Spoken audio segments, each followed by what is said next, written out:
Uh, to me, the idea of living Indus is not as much just a project. It's not even just an initiative. It is the idea. It is an approach to how we think about ourselves and nature around us, particularly in this age of climate change. The idea that here is a system, not just the river, but the river system, the river basin, that has sustained us for at least 5,000 years and probably more. Everything we are in what we call Pakistan emanates, a lot of it emanates from the Indus, from the waters of the Indus. Here is a system that has sustained us for more than 5,000 years, and now the question is, will we be able to sustain it for another 100 years? Right? That's what Living Indus tries to address. And it says to us, we say to ourselves, what if the river can talk to us? And what it will say to us is that my life, the river's life, is a guarantee of your prosperity. And that is the basis of this idea of living in this.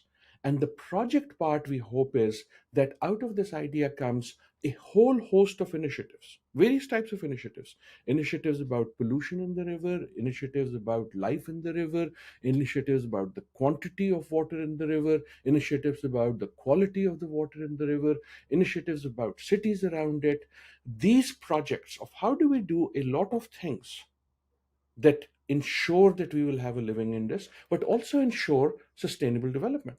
So, in some ways, it's a very Pakistan specific way of thinking about all of sustainable development, all of the sustainable development goals. Most importantly, climate change in the age of adaptation by thinking of the river, of this river system, the Indus Basin, as the basis of our action. And why do we do that? Why is it Indus so important, right? Think about it. Nearly 90%, just under 90% of Pakistan's population lives on the larger Indus Basin, from the mountains to the delta.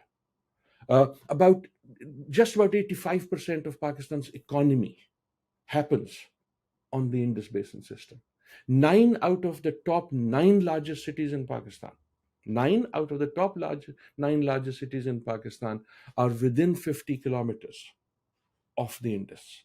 Right? The Indus is not only what gives us our place names, it gives us our music, it gives us our love stories, it gives us cultural heritage. And therefore, rather than thinking about climate change as this abstract thing about molecules up in the sky, which it is, let us think about what it impacts and how it impacts our life. Right? That, to me, is the Living Indus approach.